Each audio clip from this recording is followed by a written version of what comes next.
ही कलाकृती नीट बघा. त्यात तुम्हाला काही नाव लिहिलेलं दिसतंय का? नाही, पण आहे. यातच ते लपलेलं आहे. हे कसं तयार केलं हे बघायचंय का? त्याची सुरुवात करूया. त्यासाठी लागणारं आवश्यक साहित्य आधी गोळा करूया. एक कागद, पेन्सिल, रबर, काळा स्केच पेन, क्रेयॉन किंवा रंग आणि ट्रेस करायला खिडकी किंवा प्रखर उजेड असणारे काही साधन.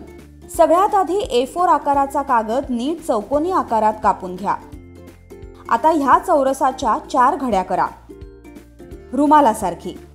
आधी मध्यभागातून आडवी आणि मग उभी. मग तो कागद उलगडा. आता त्याला त्रिकोणी आकारात तिरप्या दिशेत घड्या घाला आणि मग कागद उलगडा.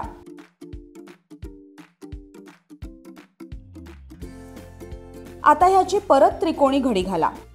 अशाच त्रिकोणी घड्या घालत राहा, जेणेकरून तुम्हाला सगळ्यात छोटा काटकोन त्रिकोण तयार झालेला दिसेल. आता अजून एक छोटीशी घडी. या घड्या घालण्यानेच नंतर एक सुंदर डिझाईन तयार होईल. आता तयार त्रिकोण वरच्या बाजूला काटकोन 90 अंशाचा कोन येईल अशा प्रकारे ठेवा.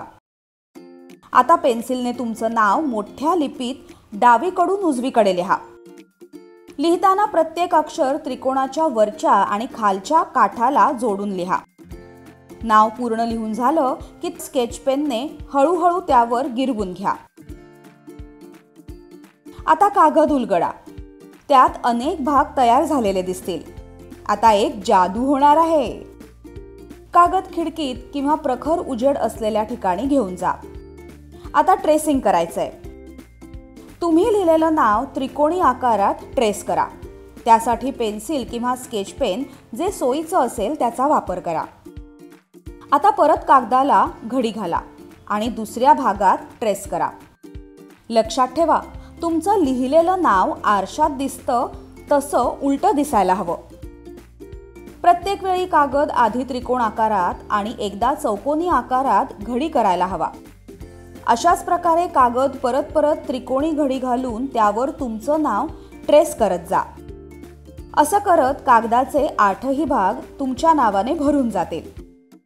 जर मध्ये काही रिकामी जागा राहत असेल तर ती तशीच न ठेवता त्यात काही रेडियल पॅटर्न काढून घ्या. आता त्यात रंग भरा. प्रत्येक त्रिकोणात एकाच अक्षरात समान रंग भरा. जसं आपण गोल गोल फिरतो. तुमच्या नावातून वेगवेगळ्या डिझाईन आणि पॅटर्न तयार करू शकता. ही फक्त एक कलाकृती नाही, तर तुमच्या नावातून तयार होणारं एक रंजक कोडं आहे. आता या रेडियल सिमेट्रीच्या कलाकृतीचा वापर करून बुक कव्हर, पाकिट किंवा वॉल हँगिंग तयार करू शकता. तुम्ही त्यामध्ये सिमेट्री कशी तयार केली आणि त्याचं स्वरूप कसं आहे याबद्दल माहिती देणारा एक छोटासा व्हिडिओ तयार करून आम्हाला पाठवा. शुभेच्छा.